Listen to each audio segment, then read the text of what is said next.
All right, what's going on today, right? On Ice Age TV.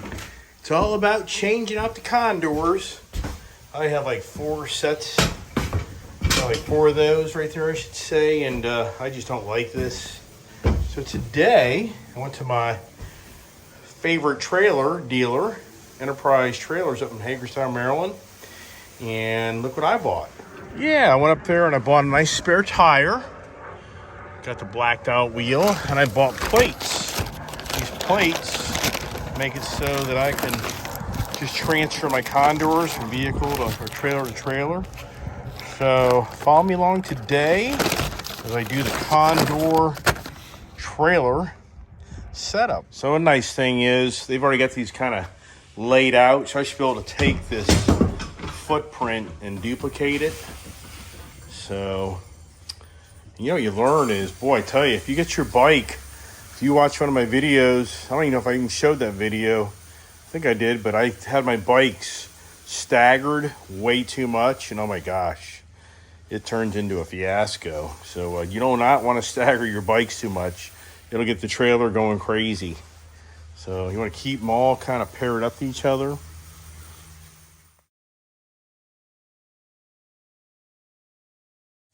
All right, so the first thing I'm going to do, this is basically where this one was. You want to kind of take that front lead, and I'm going to measure off the sides and make sure everything's square. Then get up underneath the trailer and make sure I ain't drilling through anything underneath of it. And there's already holes from the other one right here, so I get a general idea of what's going on. All right, we're rocking and rolling, so here you go. I'm using that front header, the same as that bar right there. Now here's the key. Apparently 19.5 inches off the edge of the trailer is the key, because you got to remember now, you got a 7-foot wide trailer. If you don't do this right, your bikes aren't gonna, your handlebars are gonna hit. So it's 19.5 inches here. If I can get my ruler out. See here, we're 19.5 inches off the edge of the wall. So it's gonna be the same thing over here. You know, what's pretty cool is you just take a 3/8 inch bit and drill it out. I'll show you that here in a second. All right, so now 19.5 inches off the wall, just like the other one. Okay, see here?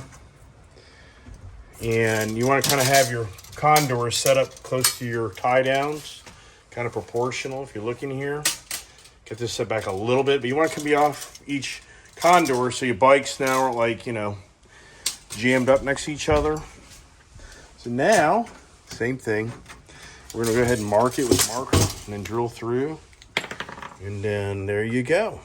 And one person gets underneath, another person's on top, and that goes a lot faster versus if I was by myself, it'd be much more challenging. All right, see here, got all the holes drilled out here. Now we set our plates here, get all the leftover stuff out, sawdust. See that? Now one person underneath makes a huge difference. All right, we got it. Joe's crawling around in the dirt. It's like, what the hell did I sign up for today? Well, you blocked me in. Yeah, see that? That was a strategy. I blocked him in. Ha! Ha!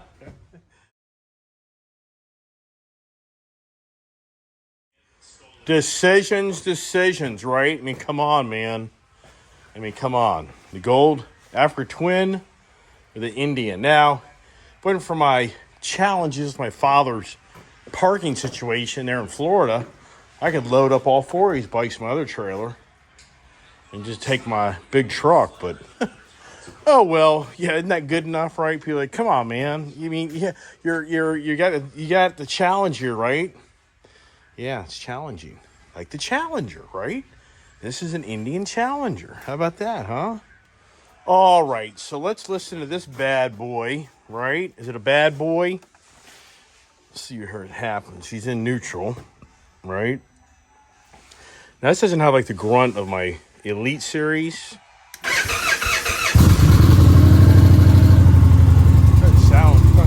sounds good. There's nothing like radical. See that? It's pretty tame.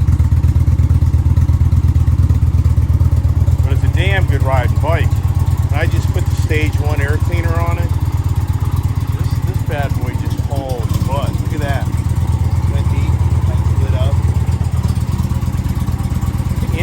hell of a product. I mean, I was all of a Harley guy. Moved on to Indian.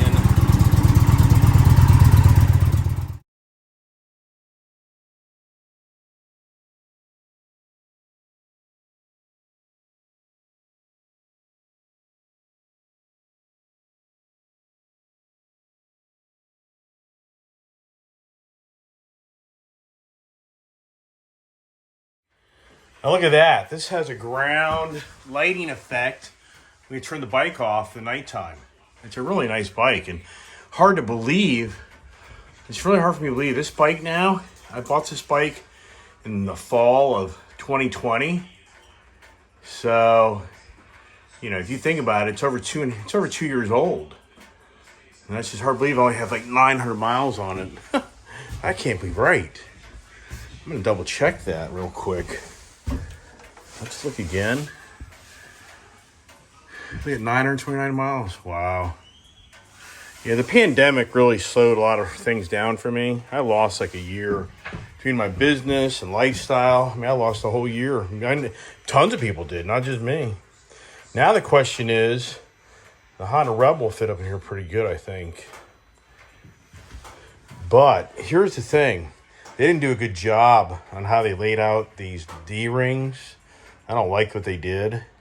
So this isn't really, to me, a really good setup on how you strap this down. So, yikes, right? Is that the word of the day? Yikes.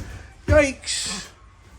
But if you have any brains, you strap one bike down, strap the other bike down. So I did the 19.5 off the edge of those condors, and see, that's what it is. Now, you'd be saying, yeah, but a fully dressed bike, you come in with another fully dressed bike. I mean, I can already tell. I've done this more than once. So realistically, fully dressed bike, I should have gone left first, then right. Because you get the left bike up in here and the bag. See, otherwise you're going by the bag.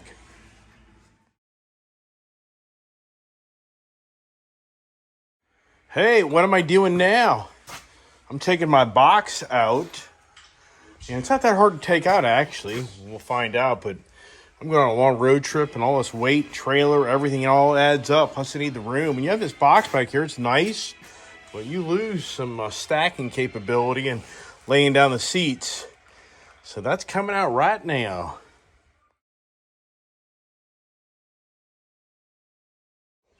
All right, so I just took the nuts off.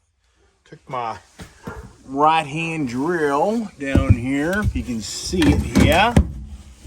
See that? Thing's awesome. Went way back there. Then I used my little magnetic tool here to get all the bolts and washers out. Now my kid gets home, I'll have her help me muscle this out of here. And it's not too bad. It's not really that bad to take it in and out, right? Famous last words.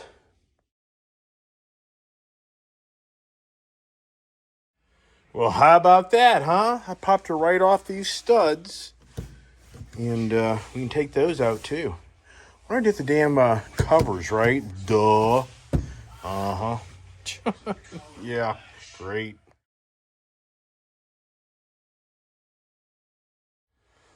All righty, looky there, huh? All cleaned up. Got my covers back on.